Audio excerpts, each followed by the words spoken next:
Good afternoon and welcome back to Bald Feather Bets, everyone. We are going to lay out our pick for Thursday Night Football tonight. We've already added one pick for College Football Saturday. We're going to add two more and then one on NFL Sunday as well, due to some potential line movement we want to get ahead of. But outside of that, going to be a short video for you. Please make sure you're subscribed to the channel. That's the number one thing you can do to help us. We'll never charge for these picks. Only thing that I ask you to do is please just subscribe. Does nothing for you to hurt you, helps me, and also make sure those notifications are on so you get our alerts when we post a video. Sometimes it can be pretty close up until kickoff, and sometimes we do it in a community post form if we can't do a video. Make sure notifications are toggled on for community post as well. And then give the video some love. Like, share, comment. Let me know what your thoughts are on Thursday Night Football. Let me know if you have any other plays that you're leaning in early on the weekend. So tonight we are going to take the Giants plus the points. We're going to do that. So it's Giants plus 8. We're going to do that for 2 units. I don't love it because of the Darius Slayton injury. So Darius Slayton, obviously Malik Neighbors is already out, and now Darius Slayton is out. So that's your 2 top wideouts with a rookie quarterback. However, we're talking about a short week here Thursday night in an Eagles team that we still think is pretty overvalued. Jalen Carter also has an injury. Saquon has a knee. Saquon's going to play. I'm not concerned about that. The Jalen Carter heel topic, I do think he'll be active tonight. We'll see if the MetLife surface is one of the hardest surfaces to play on. I think you can look at the statistics in terms of number of, Achilles, ACLs, all that stuff that happen at MetLife. There's a chance that they hold him out for this one coming off of a loss. There's also a chance he gets a re-aggravated injury or gets out there and feels, hey, it's not comfortable, I'm coming out. This team without Jalen Carter going up against the Jackson Dart, Cam Scattaboo option game is a lot different than this team with Jalen Carter doing that.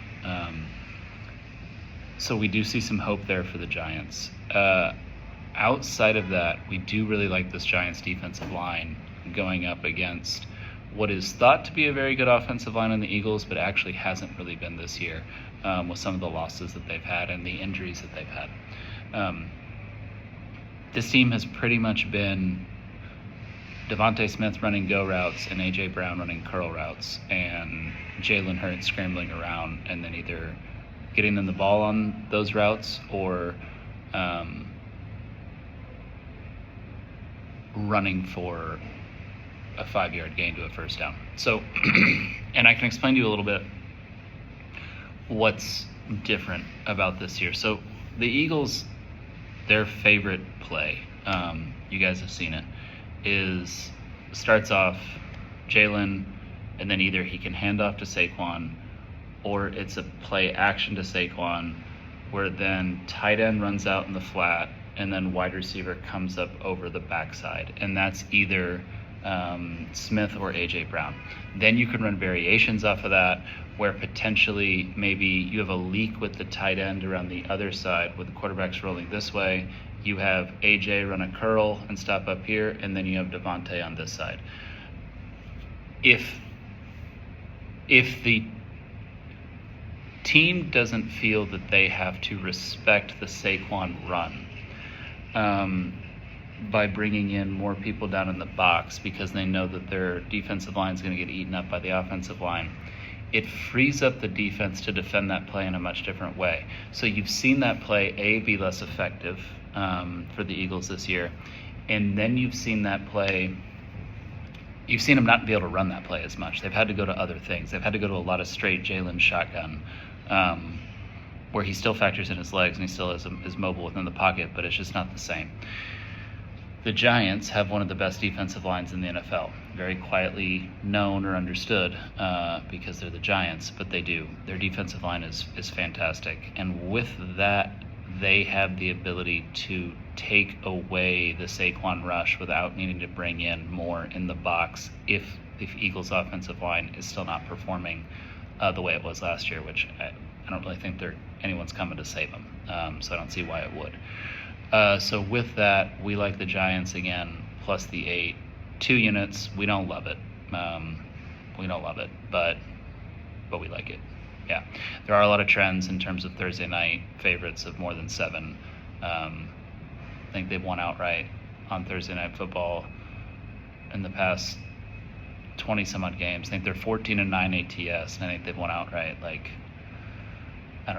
19-4 or something. So I mean, the favorites of more than 7 on Thursday night tend to beat the shit out of whoever they're playing. But this is a division game. I think this one is a little different. After that, we're gonna add a 3-piece for this weekend. So on Saturday, we already gave you one yesterday. We are adding Indiana plus 8 for 5 units against Oregon. Again, think that's too many points with the Indiana offense kind of clicking the way they are. Yes, there is a size mismatch at the line of scrimmage. There was a size mismatch at the line of scrimmage for Oregon versus Penn State. Actually, a very similar size, and that game was still very close. Also, we like Indiana's ability to throw the deep ball in Oregon a little bit better than Penn State did. I also think you're going to see in this game the belief factor. I think there's a lot of people who still just their memories of Indiana are the Ohio State and the Notre Dame game last year. And I think Indiana's going to have to convince themselves a little bit of that. Indiana didn't do anything gimmicky to make those games close last year. They didn't run Rourke enough. They didn't do anything. And in a way, it was like, why didn't you do that? Also, that helps you in terms of long-term program building. Like Cignetti said, we're going to play Ohio State straight up, and said we're going to play Notre Dame straight up, and we're either going to beat them, or we're going to use it as a barometer and see where we are. I think he's going to do something very similar with Oregon, and I think that barometer is going to show that they're a lot closer than they were last year. So almost the strategy he took last year in terms of playing them straight up, I think is going to benefit them this year. They're not going to do something gimmicky to try and get a win. So when they're playing them straight up and they're playing them close, it's going to give them, the team, more belief that we're where we need to be and we can compete on this level. Then in the evening window, we're adding USC minus the 2 for 10 units. I love it. People are talking about Michigan being more physical, all that stuff. I don't see Michigan having a very good trip out west. 3 time zone travel, USC passing attack versus Michigan secondary. Honestly, what the USC rushing attack that I thought it was going into Illinois, we'll see if when it wasn't against Illinois, we'll see if it's better. Sharon Moore versus Lincoln Riley. USC should have beat them out in Michigan last year, but they threw the pick 6. The Michigan has Underwood this year. You can't compare the two, but I mean, Michigan also doesn't have Colson Loveland, and he was a huge part in that game. I like USC here. I like him to get a win quite comfortably against Michigan. Not like a blowout, but like similar to the way Michigan beat Nebraska, to where it was like one team was clearly better in the game, and that's just kind of how I feel that one's going to go.